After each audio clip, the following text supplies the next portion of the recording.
नमस्कार, साक्षी news network और आप सभी का स्वागत है। भारत के पड़ोसी देश श्रीलंका, पाकिस्तान, बांग्लादेश और नेपाल जिस तरह से चीन के कर्ज के जाल में फंसते जा रहे हैं या आईएमएफ से लोन लेने के लिए तरह तरह के आश्वासन देकर अपनी जनता पर महंगाई बम फोड़ते जा रहे हैं, वह बेहद खतरनाक स्थिति है। कर्ज का यह जाल इन देशों की वर्तमान और भावी पीढ़ियों के लिए तो मुश्किलें खड़ी करेगा ही, साथ ही चीनी कर्ज के चलते आने वाले समय में इन देशों का भूभाग भी ड्रैगन हड़प सकता है। चीन के विस्तारवादी मंसूबों को देखते हुए ही भारत समय समय पर पड़ोसी देशों की मदद करता रहा है ताकि वह चीन की साजिश के शिकार नहीं बने। भारत की मदद से ही मालदीव्स आर्थिक संकट से बाहर निकला और चीन से पिंड छुड़ाया। भारत की बात बांग्लादेश को भी समझ आई और उसने चीन पर निर्भरता नहीं बढ़ाई। श्रीलंका के लिए भी भारत आईएमएफ समेत अन्य वित्तीय संस्थानों को तमाम तरह की गारंटी दे रहा है ताकि यह देश फिर से अपने पैरों पर खड़ा हो सके। लेकिन चीन का चेला पाकिस्तान और चीन समर्थक नेपाल सरकार के चलते यह दो देश बुरी स्थिति में फंसते जा रहे हैं। इसलिए अमेरिका ने भी चिंता जताई है कि चीन की ओर से भारत के निकटवर्ती पड़ोसी देशों को दिए जा रहे कर्ज के बदले ड्रैगन द्वारा बलपूर्वक लाभ लिया जा सकता है। भारत के पड़ोसी देशों की आर्थिक स्थिति की बात करें तो सबसे पहले आपको पाकिस्तान के वर्तमान हालात से रूबरू कराते हैं। पाकिस्तान विभिन्न मोर्चों पर कई प्रकार की समस्याओं का सामना कर रहा है, लेकिन इसके बढ़ते कर्ज के बोझ की अनदेखी नहीं की जा सकती क्योंकि यहाँ महंगाई चरम पर है और विदेशी मुद्रा भंडार गिर चुका है। पाकिस्तान आर्थिक बदहाली की कगार तक पहुंच गया है और इसे किसी चमत्कार का इंतजार है। पाकिस्तान ऐसे मसीहे की तलाश कर रहा है जो इसकी लड़खड़ाती अर्थव्यवस्था को दुरुस्त कर सके। ऐसे मसीहा के रूप में उसे फिलहाल अपना दोस्त चीन मिल भी गया है, जिसने आईएमएफ से पहले ही 70 करोड़ अमेरिकी डॉलर की मदद दे दी है।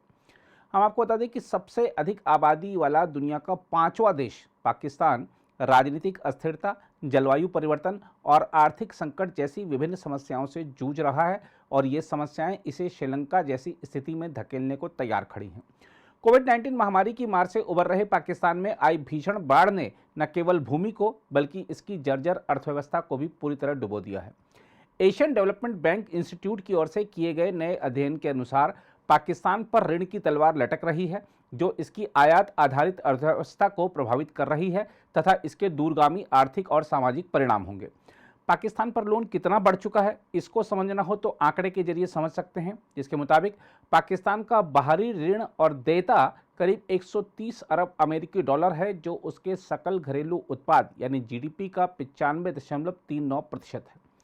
आर्थिक तंगी झेल रहे पाकिस्तान को अगले 12 महीनों में करीब 22 अरब डॉलर और 3.5 साल में कुल 80 अरब डॉलर वापस करना है, जबकि इसका विदेशी मुद्रा भंडार केवल 3.2 अरब डॉलर है तथा इसकी आर्थिक विकास दर महज 2% है। फिलहाल पाकिस्तान अपने केंद्रीय बजट का लगभग आधा हिस्सा ऋण चुकाने में इस्तेमाल कर रहा है। यद्यपि पाकिस्तान सरकार ने कर्ज का बोझ कम करने के लिए कई प्रकार के प्रयास किए हैं, लेकिन यह आसमान छूती महंगाई की पृष्ठभूमि में काफ़ी नहीं है। पाकिस्तान के ऊपर ऋण का व्यापक बोझ, नुकसानप्रद नीतियों और आर्थिक असंतुलन पर दबाव आदि का नतीजा है। इससे निपटने के लिए पाकिस्तान अंतर्राष्ट्रीय मुद्रा कोष के 22 कार्यक्रमों सहित विभिन्न आर्थिक सहयोगों और ऋणों पर निर्भरता बढ़ाता रहा है।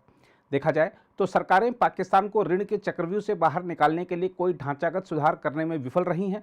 पाकिस्तान में अल्पावधि के उपाय केवल मौजूदा स्थिति को टाल सकते हैं, जबकि पाकिस्तान को दीर्घकालिक ढांचागत सुधार के उपायों की सख्त जरूरत है। यदि देश भविष्य की चूक से खुद को बचाने को तैयार है तो इससे पहले कि बहुत देर हो जाए उसे विशिष्ट विशेषाधिकारों को समाप्त करना होगा, लेकिन इसके कोई आसार नजर नहीं आते।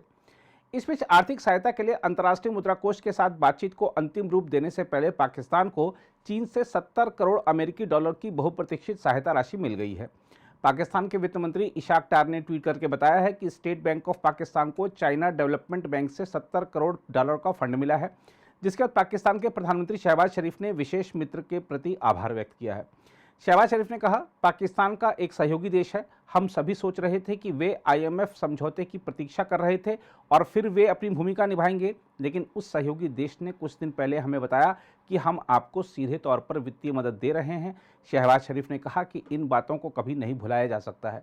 हम आपको बता दें कि पाकिस्तान का विदेशी मुद्रा भंडार जो कुछ सप्ताह पहले 2.9 अरब अमेरिकी डॉलर के निम्न स्तर तक गिर गया था, अब बढ़कर 4 अरब अमेरिकी डॉलर के करीब पहुंच गया है। जहां तक श्रीलंका के हालात की बात है तो आपको बता दें कि भारत का यह पड़ोसी देश वर्तमान में 2.9 बिलियन अमेरिकी डॉलर के बेलआउट पैकेज को लेकर आईएमएफ के साथ बातचीत के अंतिम चरण में है। श्रीलंका के पास विदेशी मुद्रा भंडार बिल्कुल नहीं है, जिससे बाहर से कुछ आयात नहीं हो पा रहा है और यह देश पूरी तरह भारत और अन्य देशों की मदद पर ही निर्भर है। हालात ऐसे हैं कि श्रीलंका के निर्वाचन आयोग ने कह दिया है कि स्थानीय निकाय चुनाव नहीं कराए जा सकते क्योंकि पैसे ही नहीं हैं।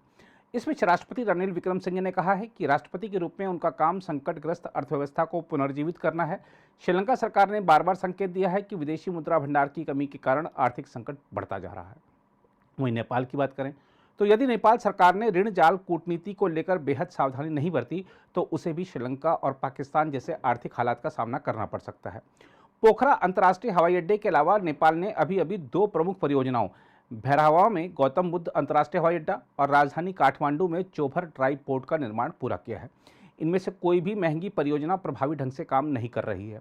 यदि किसी परियोजना की व्यावसायिक रणनीति अप्रभावी है या बिना कठोर तैयारी के स्थापित की गई है तो यह अंतर्राष्ट्रीय समुदाय और भावी पीढ़ियों के लिए बेहद नकारात्मक संदेश है। यहाँ जोखिम यह है कि देश का राष्ट्रीय ऋण उस समय बहुत अधिक भारी साबित हो सकता है जब नेपाल को गुणवत्तापूर्ण बुनियादी ढांचे में बड़े निवेश की आवश्यकता हो। हम आपको बता दें कि वित्त वर्ष 22-23 के लिए नेपाल सरकार को आंतरिक ऋण के तौर पर अधिकतम 256 अरब नेपाली रुपए यानी लगभग 2 अरब डॉलर जुटाने की अनुमति है। बाहरी कर्ज पर लगाम लगाने का यह फैसला ऐसे समय में सामने आया है जब श्रीलंका समेत कई देश कर्ज चुकाने में असफल हो रहे हैं।